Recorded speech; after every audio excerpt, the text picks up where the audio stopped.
at the top of your voice. Love without fear in your heart. Feel like you still have a choice. If we all light up, we can scare away the dark.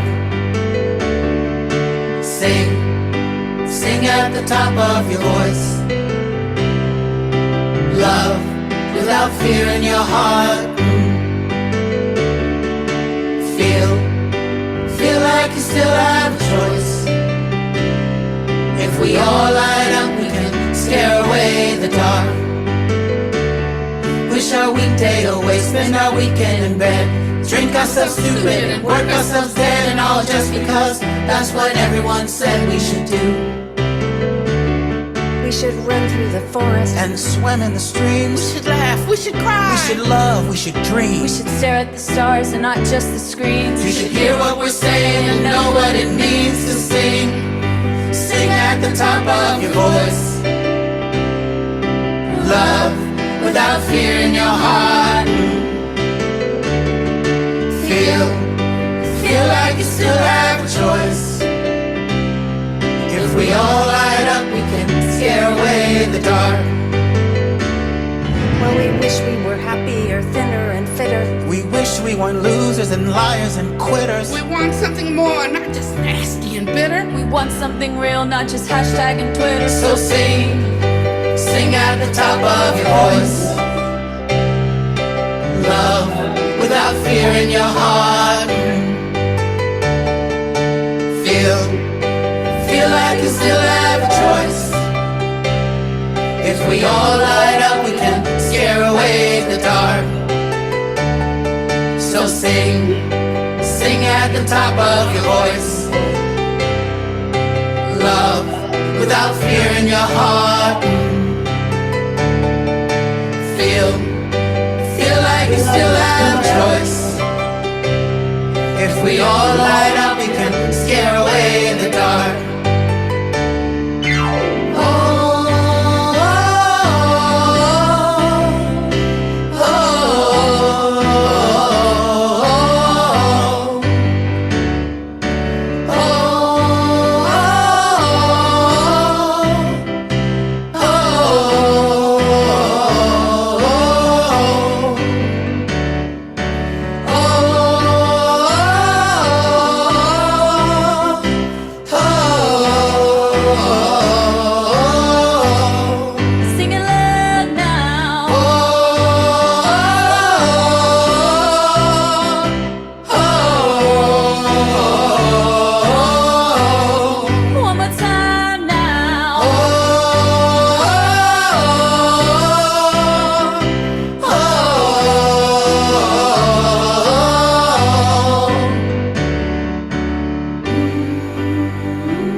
So my heart went out today, especially for that exclusively, but especially for the residents of Missouri and Maureen and Richard. Well, Maureen's here. Richard was getting ready to leave to come, and the tornado hit, and I was looking at the damage this morning and the lives lost, and so it can be a time of great misery and of great fear, and it reminded me that this life is fraught with such occurrences, and that everywhere, every day, there is destruction and there is death. And then I got a call last night from Sister Clear Grace, and she was she just wanted to talk about something that she's doing and working with the first prisoner in Louisiana that will be that they, the death penalty, and they will actually be putting him to death on Tuesday. And she just wanted to, talk about how to hold it in really from a Buddhist view, because a lot of her Sangha wanted to approach it as fighting against the death penalty. And I'm not saying that I am for the death penalty. I'm just saying that there needs to be a bigger canvas if we're going to have a truthful dialogue, or one that is able to move society forward. And it's not fighting against something. It is standing for something. And I wanted to make sure that the conversation actually reflected what we stand for, not something that we're fighting against. Because to fight against, to go into a discussion fighting against, there's just not going to be any peace, and it makes reconciliation impossible.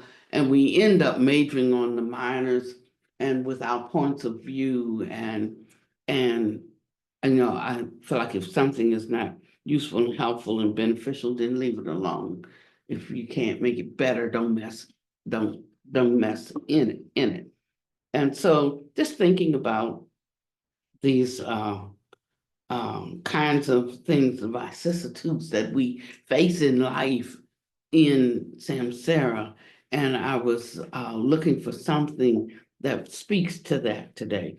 And so I was directed to the section on the paramitas, and we call that the perfections, but actually it's two separate words, parami and ta, and parami means reaching the other shore, and that's what I want to talk about today, about what this means, what parami. When we think of perfections, we think that there is something that we have to do, something we have to make perfect, something that we have to struggle and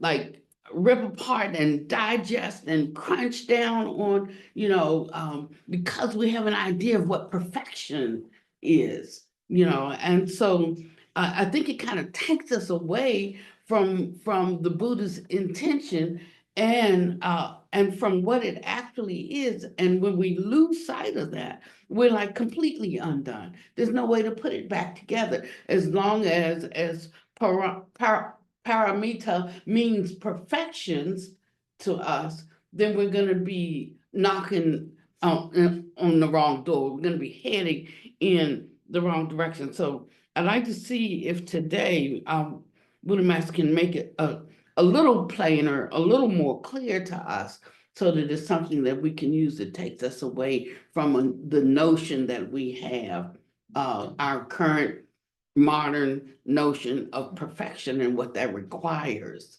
of us. So he says that parami means reaching the other shore. Ancient virtuous ones used the term paramita. I say that the term paramita is wrong. Paramita is not a single unit with one meaning. Therefore, I have resolved to separate parami and ta. Here, the other refers to the other place or another place, in contrast to this place.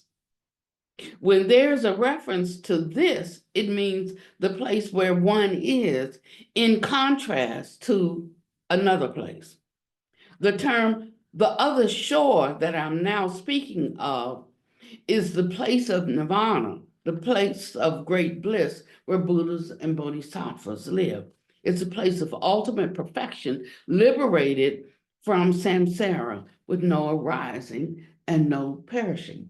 So when we think of place, this place and other place, we start thinking of a location, like a physical location. Here, versus there.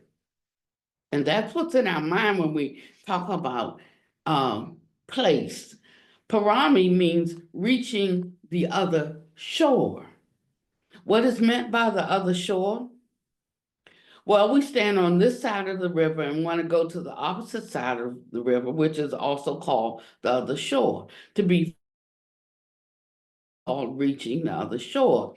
Our side to which a person on the other side comes is called this shore. That is crossing between two shores entails a this shore and an other shore facing. The real other shore referred to here, though, is the place of nirvana and great bliss where Buddhas and Bodhisattvas live. Buddha land is the realm where Buddhas and Bodhisattvas live. It is a place of ultimate perfection that is liberated from samsara with no arising and no ceasing.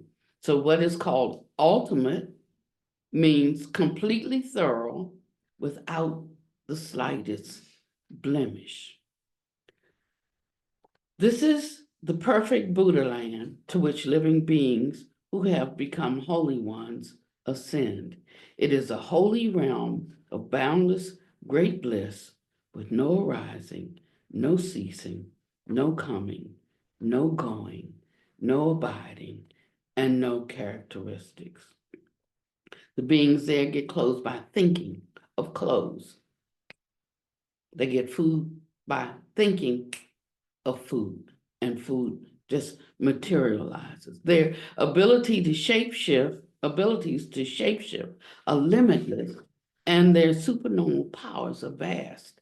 In this, the holy realm of Buddhas and Bodhisattvas.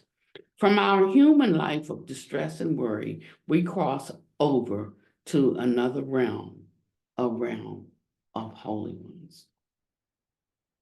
So now in our mind, we're thinking there is this shore and there is the other shore. There is our human life, and then there is what we might have called the divine life of the Buddhas and Bodhisattvas. There is this, he says, and there is that. And that is over there. This is here. This is how we think, right? This is how we think, how we differentiate between this and that. So this is a shore, is a place of suffering where living beings live with birth and death, transmigration, and afflictions. This shore where we are is a land of suffering inhabited by living beings undergoing transmigration through birth and death. Because all living beings have Buddha nature, each one of them has the opportunity to reside at the other shore. Living beings inherently carry within themselves that other shore, but due to confusion, they are unable to live there. I want to read it again. Because living beings have Buddha nature, each one of us has the opportunity to reside at the other shore. Living beings inherently carry within themselves that other shore. We inherently carry within ourselves that other shore, but due to confusion, we are unable to live there. If we inherently carry within ourselves the other shore, where is the distinction between this shore and that? Where is that? That isn't where I'm at. That exists within the this.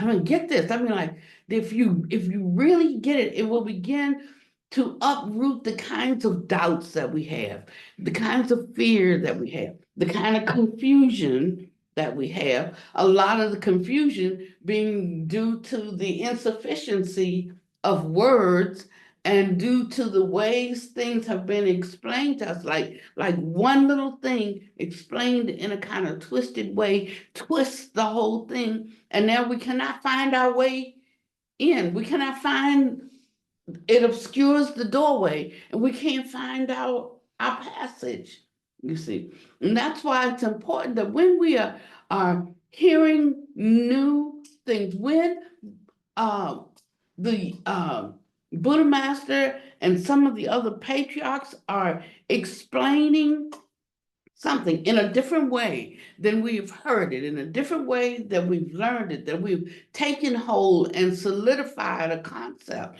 If we don't allow the correction to take root in us, then we will hear, but not hear. We will hear, but not understand. And the confusion will not be dispelled, and the misdirection will keep us from entering into the promise. That's all I'm saying to you. And so we have to really be careful how we hear, and have to be willing to suspend, at least for a period of inquiry, our original understanding and thought about something, to put this to the test to see if this is true. If you find out that it's not true, then you can go back to what you had before. But now maybe you have a basis for trying to put that to a test. We believe a lot of things that we have not put to a test. And so I'm telling you, this is the difference between walking somewhere and teleporting there. It is the difference between getting to where you're trying to go. Our willingness to investigate what is being postulated, our willingness to take this up and put it to the test, our willingness to contemplate it. But before we can contemplate it, our I-ness kicks in that holds to our opinions, especially when we've had some kind of experience. And like, I had the experience, and this is what I surmised was happening in that experience, And so we make that what it is, because mind is chief. And so we make that experience conform to our understanding of it, although that could be completely turned around. But this is the only way I can make sense of it. And so, then I read something somebody said, and I said, oh, that's what was happening. Oh, that makes sense. So we have to be careful who we allow to be our authority. And so a lot of times we miss what's right there being offered to us, because we're holding on to a preconceived notion, or we're taking advice from the wrong source. It also doesn't allow for us to recognize incremental development. There was a time when I was in church, I was so overcome, so lifted up by something, I would like just fall out in the spirit. I mean, it's like overwhelming. It was like whoosh. It's like, oh, it was all over me. I couldn't stand against it at all. So like right now, I'm having somewhat similar experiences. But instead of me thinking like the greatest, conclusion of this experience is to be slain by the Holy Ghost, to be slain in the spirit. And I'm not knocking that, so nobody got to send me any emails. I'm not knocking that. All I'm saying is right now, what I'm finding is I'm getting a glimpse of the other shores right here. The other shores right here. So I don't have to go there. I can experience and know altogether and enter into the other shore because I now am learning about what my original inherent nature is. You see what I mean? So to even touch it, to move towards it, or to be in the realm of it doesn't require me checking out of here and being in there. Well, at one time it did. I didn't know enough. I mean, the only way that they could like get through to me was like they had to check me out of right here, this, so I could be aware that the holy beings were there, but now it's different. So to try to go back to that would derail my cultivation. It would derail my process. So I'm trying to hold on to my, like, I don't have to go off there to access, to touch the benefits of that still mind. I could have it right here. I could have it right here in the midst of doing things that I have to do, things that need to be done, things I could do, And so it's a more beneficial use of time.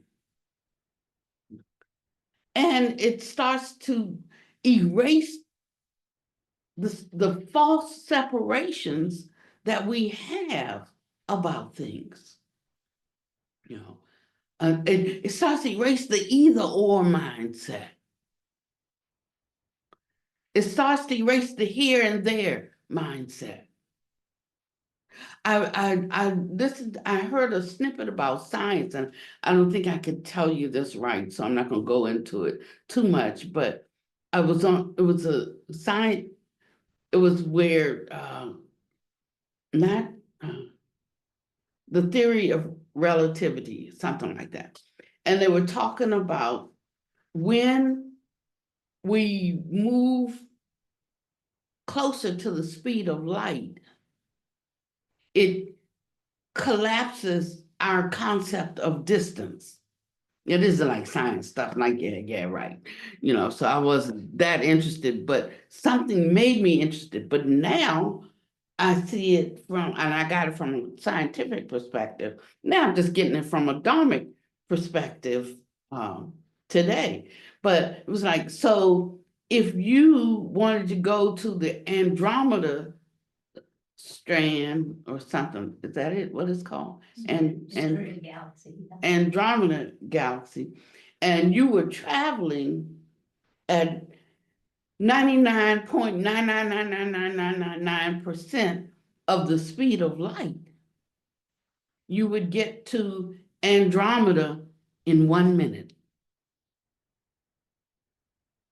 Because there's a correlation between distance and traveling at the speed of light. Now this is science. It says, but once you got to Andromeda and you saw all the wonderful things and you wanted to come back to Earth to tell about all those things, it would take 4 million years. And so it says the universe withholds through its principles the things that should be concealed, for people who should not yet know. And I started thinking about how Buddha Master often says, yeah, but you don't need to know that now. Or, for you to know it now, to know it now would be to not know it at all and to mess things up. Mess things up for you or for somebody else. And so everything in its proper time. And so when I heard that scientific fact, I said, well, I want to write it down, but I couldn't write it down. I couldn't write it down. And I didn't know exactly what it meant. And I wanted to think about it, but I couldn't exactly think about it. Now I'm over here and I'm listening to Buddha Master, and he's talking about other things that factor into reality that we have no concept of, but they absolutely affect reality. So it says, why? Because all living beings have Buddha nature, each one of us has the opportunity to reside at that other shore, to reside in nirvana, right? Living beings inherently carry within ourselves that other shore, but due to confusion, we are unable to live there. Why haven't living beings entered that place to live? Because they confusedly regard what is delusive and false as real. So they abandon what is true or don't take up what is true, and they grasp for what is false. They are attached to empty forms and delusive thoughts. They are confused about their true mind of purity.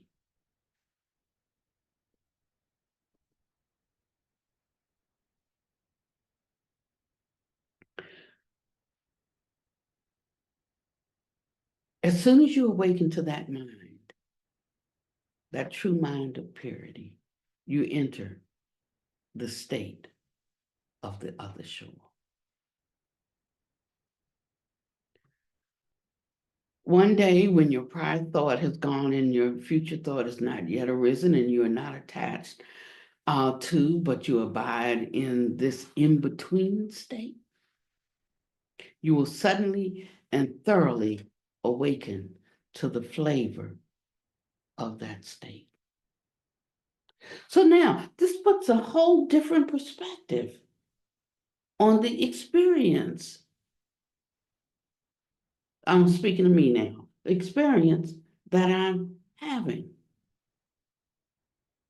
Because in the beginning, I thought it was another place. As time went on, I began to experience it not as another place. I think I talked about it on Wednesday, but like missing the other place and stepping in an in-between place. It's not here and it's not there. It's like I missed the step. Now today he takes me to another place. It's like, ain't nowhere to go. It's right here. And I don't even have to go to in-between space. And surely the other shore is not there. It's right here where I am. Now, you might not get this today, and I'm not going to diminish anybody. You might totally get this, even though you can't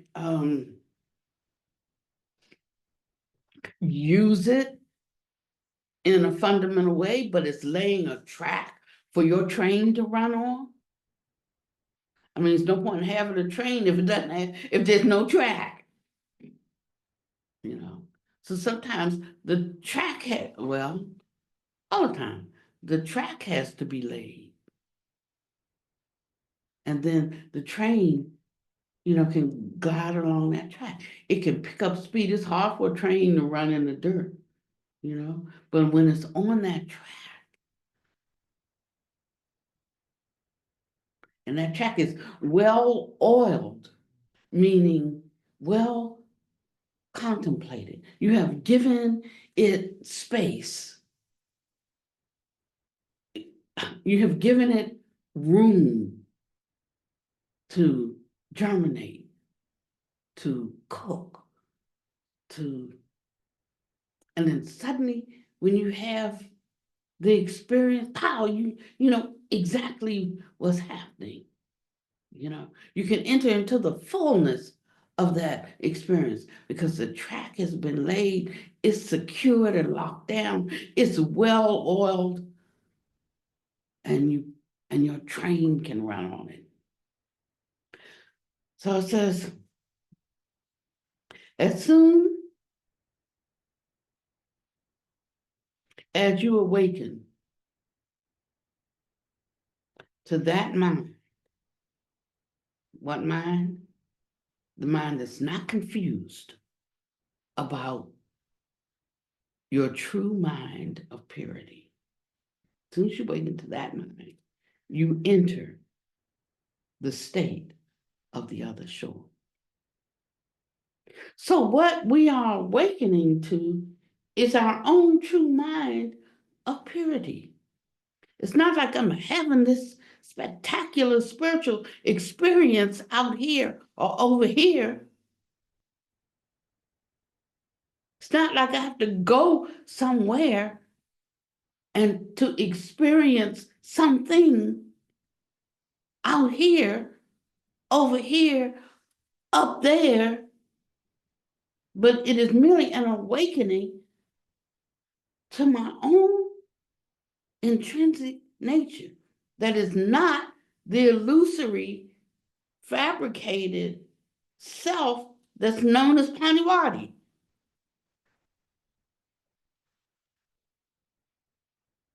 It says,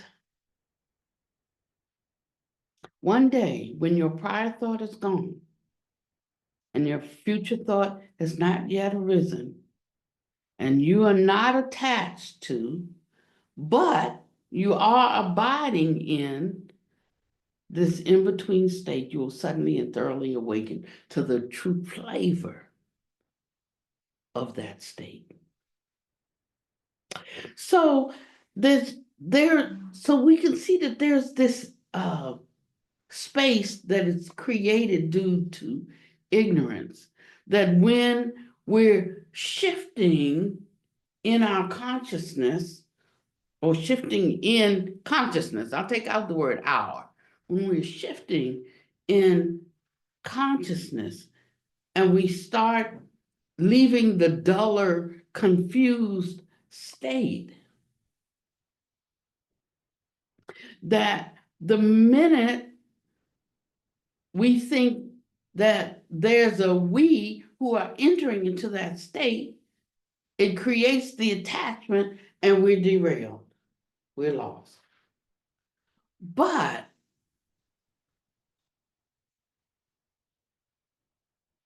if we can allow that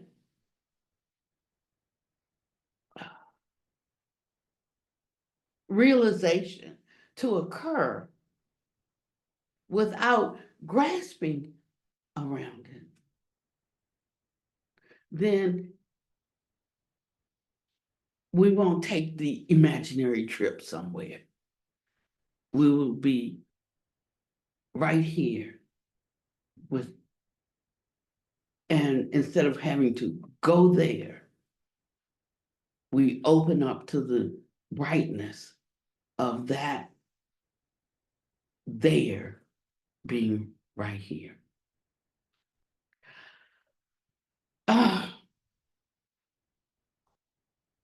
Says, however, it says, and then you start to awaken to the flavor of the state. So I have to kind of leave it there because there's not a lot more I could say about it. It's just something when you start to have it, you don't have to be perplexed. You don't have to run off in a wrong direction. You don't have to get muddled. A lot of people, when they start even having these quote spiritual experiences, they like just go nuts. They do. They get in a rip roar tear and they just like crack.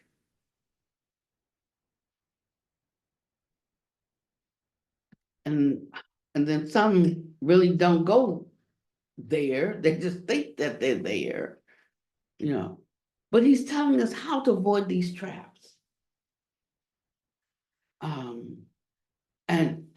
And he's building for us, rebuilding a correct understanding of something on fundamental, very fundamental level. It says, however, thoroughly awakening does not mean that you will from then on not withdraw from that state. You will not withdraw from it only if you have the jhana power to hold on to it. Lacking the power of jhana simply won't do. To hold on to that state, you also have to undergo training. So it's not that we like have these maybe we get a glimpse of something and have a little bit of experience, and then we're walking around like based on, well, what I know for myself is such and such and such and such. No, that's where our trap comes in, with the thinking that we know what something is. We take it in like a possessive kind of way that's attached to the self. And he says the only way that you can, and true, you might have a minute, or something, you have that experience, but you cannot live in it because you haven't been developed enough. To hold on to that state, you have to undergo training. There's still the Manas consciousness and the Alaya consciousness that have to be dealt with. It says, can you bear the torment and the enticement presented? Additionally, all kinds of illusory phenomena will appear. And after suddenly entering the state of the other shore, you must pursue cultivation according to the Dharma, and only then will you attain the perfection. So it's impossible for us to perfect the paramitas in our ordinary mind. That's number one. We have to touch our intrinsic true mind of purity.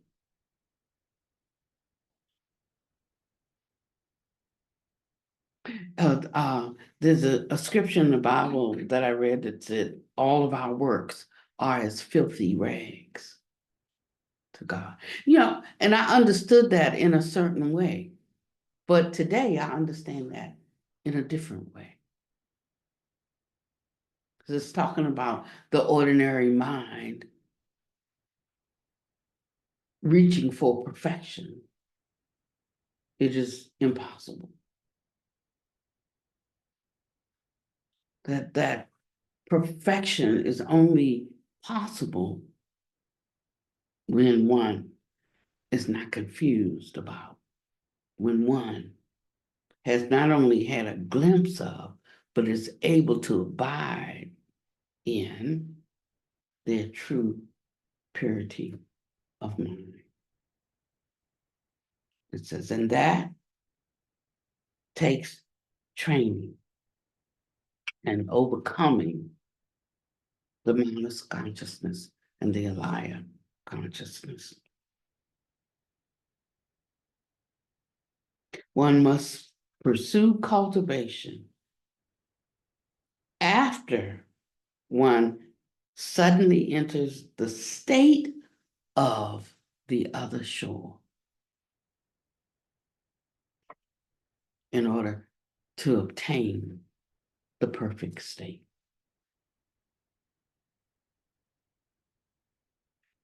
And you could think of it, one must perfect one's state. One must accord with the Dharma transmitted by the Buddhists, the Bodhisattvas, and the holy gurus to perfect it.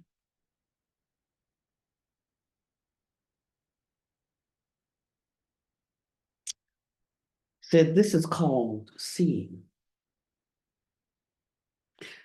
But actually, there's nothing to see. And there's nothing to attain in this reality state. Because everything as we know it in our ordinary state, in that state, becomes transformed according to the quality of that mind. So we see the world according to the quality of our mind.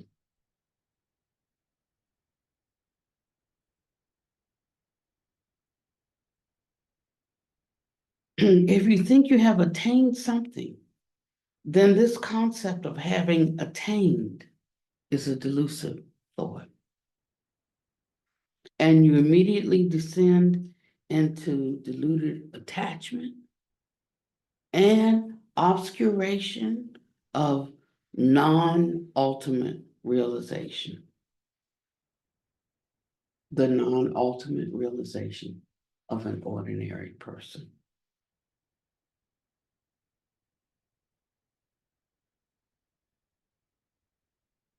I tell you that if you pursue the cultivation of Buddha Dhamma states and true realization, then all of your karma born of delusion can be cut off.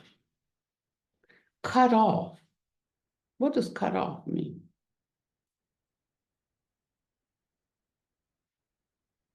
This is the good part. With the help of Vajrasattva and Bodhisattvas, it can be cut off. Okay, well, what does cut off mean? We won't continue. The Cease. you won't be. And you won't feel your negative karma until much later. What does cut off mean? And You're getting there. That's better. Will be ended. okay. But cut off implies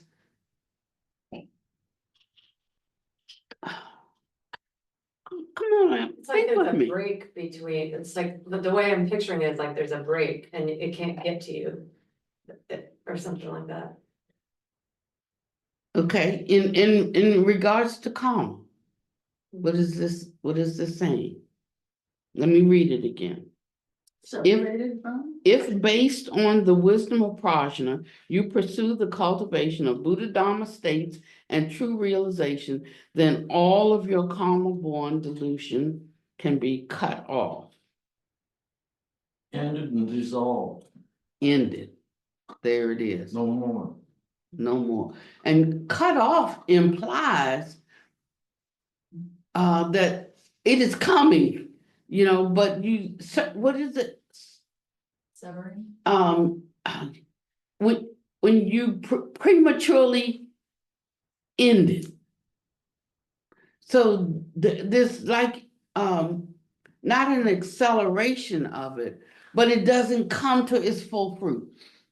It's cut off, it's lopped off, it's cut off. All of your delusion-based karma, born of mundane cognition and conditioned dharmas and causes and conditions since beginningless time, and bad causes and good causes that create the ground for effects, right, can be cut off.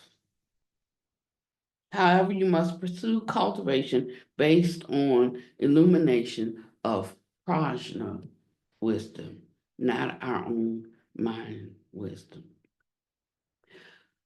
So the wisdom of prajna, don't take this too fast because we're in our ordinary minds, right? But I'm just saying, the wisdom of prajna is truly to see the empty nature of things. Then ultimately, there is the capacity to realize the empty nature of Uh-huh. And if one saw the empty nature of the actions that create causes, seeing that as empty, not like just like wanting to, or saying that we do, but actually penetrating, I'm talking about now. Because one is in that state that allows that kind of penetration, then it will, if you see the empty nature of conditions that create causes, then those causes will have what? No effect. No effect. Ugh.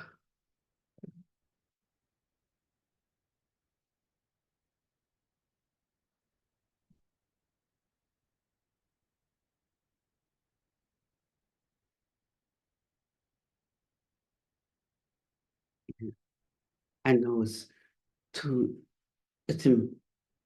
virtually impossible for us in the current mind state to even believe that, or to receive, or to understand that this is possible. But the closer we get, the more often we glimpse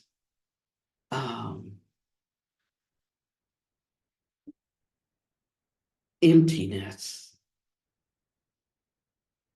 in its proper application. It's like stacking beans, and one last bean is gonna make the thingy empty. Just keep stacking the beans, that's all. What we don't understand, we don't understand. But keep listening with a guided ear towards wanting to understand will create the means by which we will understand. So knowing the possibility of something gives us stamina and endurance. And we can start to do things that we thought we couldn't do, like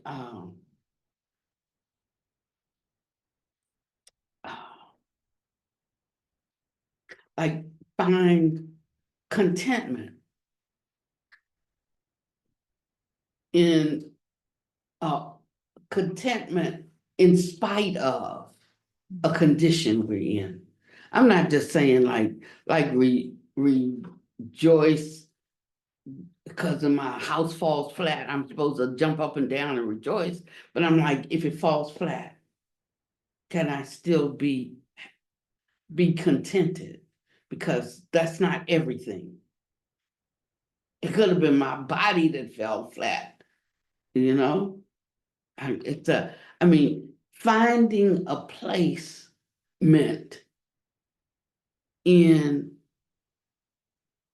this world, in this life, where one can be imperturbable and unmoved, matters.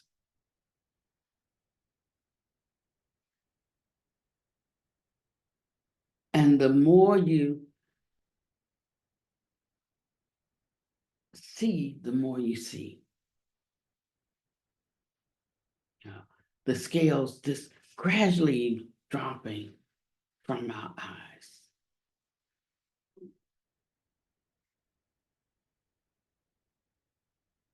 Just gradually. And I'm going to say something. I don't want you to comment, Bill, but I just want to say, Bill went through a trial a week or so ago. last week, but he came out the other side. By the next morning, he said, I have resolved it and I'm okay. I hope they're okay too. He found out that he was made of something that had a stronger constitution than what he had known about himself before. And that's how we grow and develop. As we grow through things and process it, we start to see more of our true capacity, step by step, bit by bit, incrementally. And so, going back to this shore and the other shore, that holy realm referred to here does not mean a holy realm that is another place that is arrived at by leaving this place. Rather, it means the difference between when one is deluded, the other shore, when one is deluded, the other shore is this shore. When one has awakened, this shore is the other shore. Having awakened, one naturally becomes a holy person, unbound by birth or death. So let me read that sentence again. The holy realm referred to does not mean a holy realm that is in another place, arrived at by leaving this place. Rather, it means the difference between when one is deluded, the other shore is this shore. But when one has awakened, this shore is that shore. Having awakened, one naturally becomes a holy person, unbound by birth and death. Listen carefully. I just said to you that you should go from this shore to the other shore, from this world to another world. Yet it turns out that after all this, there is no other world. The arrival at the holy realm does not mean leaving this place. It does not mean that there is another place that is the holy realm. Isn't what I'm saying contradictory? There is the Sambhogakaya Buddha land. There is the world of ultimate bliss. There is Lapis Lazuli world. There is Mahavira world. There is the inner court of the Tushita heaven. There's so many Buddha lands. If those aren't the other shore, what are they? Well, here my explanation is rather profound. Disciples who have reached Mahayana state, who are very adept in their practice, will understand what I'm saying. After you remove all of your worldly dirt and dust, you will naturally not be attached to the boundless fundamental nature of emptiness and existence. And then at that time, the brightness of Buddha nature will naturally appear before you. Having reached this level, this is the world. The world is you, and you are the world. Having crossed over to such a state, the state right where you are is the state of a Buddha land. However, this is a state that only you can enjoy, for it is your own personal world. We can't make anybody else get it.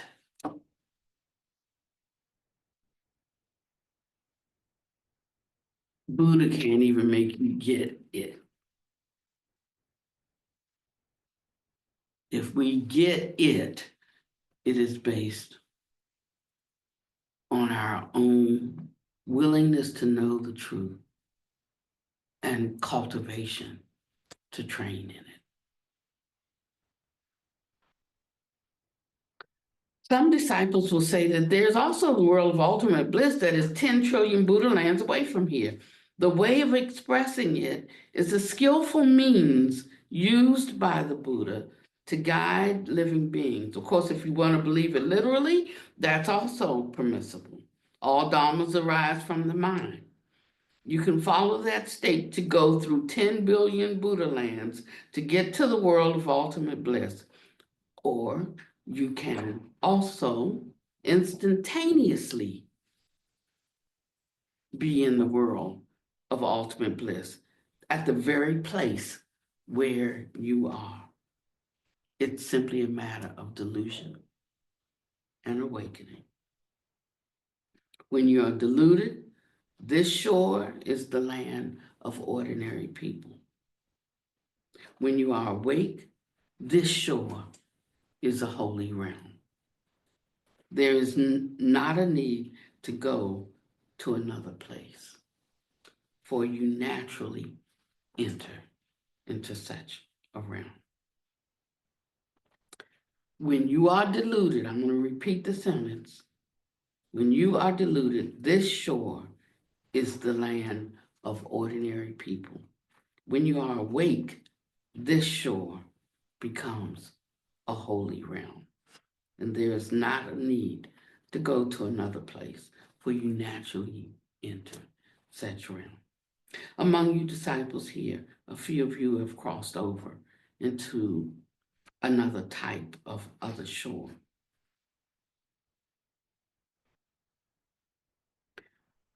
When one is deluded, the other shore is this shore. When one has awakened, this shore is the other shore. The few of you that crossed over into another type of other shore, that other shore is actually a demonic state. In other words, it means it takes you away from your goal.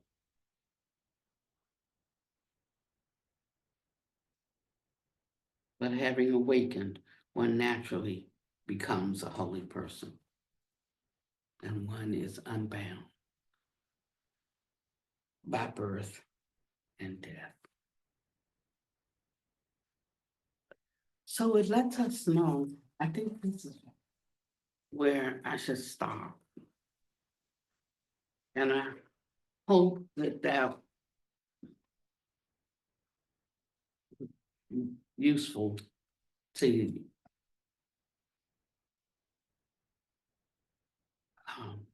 And you might have to listen to this a few times, but if you do listen to it, it is no way that your mind will not be elevated. It is that it will not start to erode and I mean, it's like leavening, and a little leaven will leaven the whole lump, you know? It will just begin to, you know, eat away at your delusion and the ways that you perceive and hold reality. They say fitting, we fitting to be useful. We fitting to be useful. You know, we've been so heady with it, you know, and that's that intellectual thing. We've been so heady with things, you know, that we haven't even had time to be useful. Haven't even had the insight to be useful. I'm always looking at gadgets and I'm thinking like, dang, that's it. For instance, I just saw new gadgets for, like, you know how you always dropping something in your car in between the car seat and the console? Somebody just invented a little thing that's universal that fits all car seats, you know, and it just sits right there so nothing can drop in there, you know? And I'm like, this is so fantastic. Because I'm always trying to get my hand in between to get my keys or to get my something. And you can't hardly get it. You got to get out of the car, get on your knees, try to reach all of it. And you just got it. It's, I don't know, $7, you know, and it goes there and you can your credit card there, like if you, or whatever you had, like in your hand, and nothing drops in between the car seat. And I'm thinking, how come I didn't invent that? You know, that's all I need to have is an invention. It's something as simple as that. People need, you know, and so I'm always thinking of something we have to do to like stand aside. All I need is one good idea, you know. That life is interesting and it's so exciting to me to be growing in the Dharma every day. Have this kind of excitement about it. And the Dharma will hurl everything at you that you can take. You'll be saying, no more, I yield, no more, stop. It's not on the Dharma side if we don't feel that we're growing enough. Because, you know, whatever, when the Dharma is of its own quality, and everything that it has comes with it. It's self-contained, you know. So it ain't on the side of the Dharma being insufficient, you know. And for that reason, you could be happy every day, regardless of how the winds blow. You can not just endure the vicissitudes of life, but you can overcome them. Does anybody have anything they want to say? I want to stop because I don't want to lose the impact of Buddha Master's message.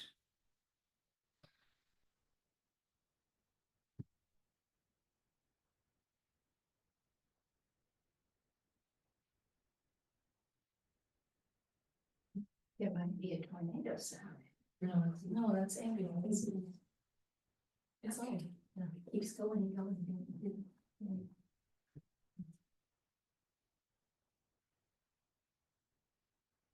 If nobody has anything to say, then somebody will close us out.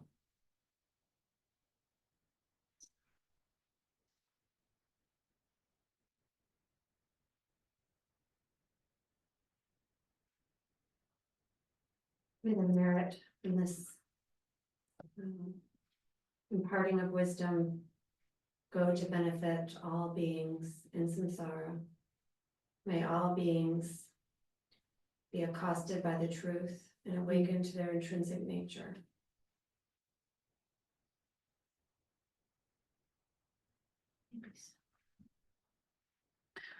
Well,